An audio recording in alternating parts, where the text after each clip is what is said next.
Hello guys, ഞാൻ തയ്യാറാക്കാൻ പോകുന്നത് പാസ്ത മഷ്റൂം. അതിലേക്കായി പാസ്ത കുറച്ച് വെള്ളത്തിൽ പുഴുങ്ങുക, കുറച്ച് ഉപ്പിട്ട് പുഴുങ്ങി മാറ്റുക.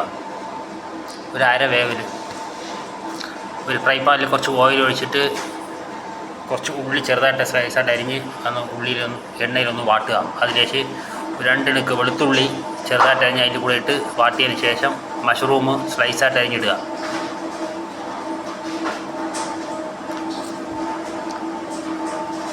സ്ലൈസായിട്ട് അരിഞ്ഞതിന് ശേഷം അതിൽ കുറച്ച് പാകത്തിന് ഉപ്പും ഒരു 1/4 ടീസ്പൂണും കുരുമുളക് പൊടി ഇടുക.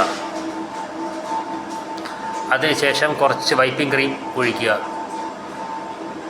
ഒരു 2 സ്പൂണ് ഗ്ലാസ് ചീസ് ഇതും കൂടി ഇട്ടതിന് ശേഷം നല്ല ക്ലിക്കായതിന് ശേഷം നമ്മൾ പുഴുങ്ങി വെച്ചിരിക്കുന്ന പാസ്ത അതിൽ കൂടെ ഇട്ട് മിക്സ് ആക്കുക.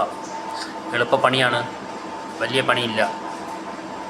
ഇതൊക്കെ വൈകിട്ടൊക്കെ കഴിക്കാൻ പറ്റിയ ഒരു റെസിപ്പിയാണ് മഷ്റൂം പാസ്ത. കുറച്ച് പാർസലി മീതെ തൂറ്റുക. കഴിഞ്ഞ് പാസ്ത റെഡി ആയിട്ടുണ്ട്. ഞാനതൊന്ന് പാത്രത്തിലേക്കൊന്ന് മാറ്റാം.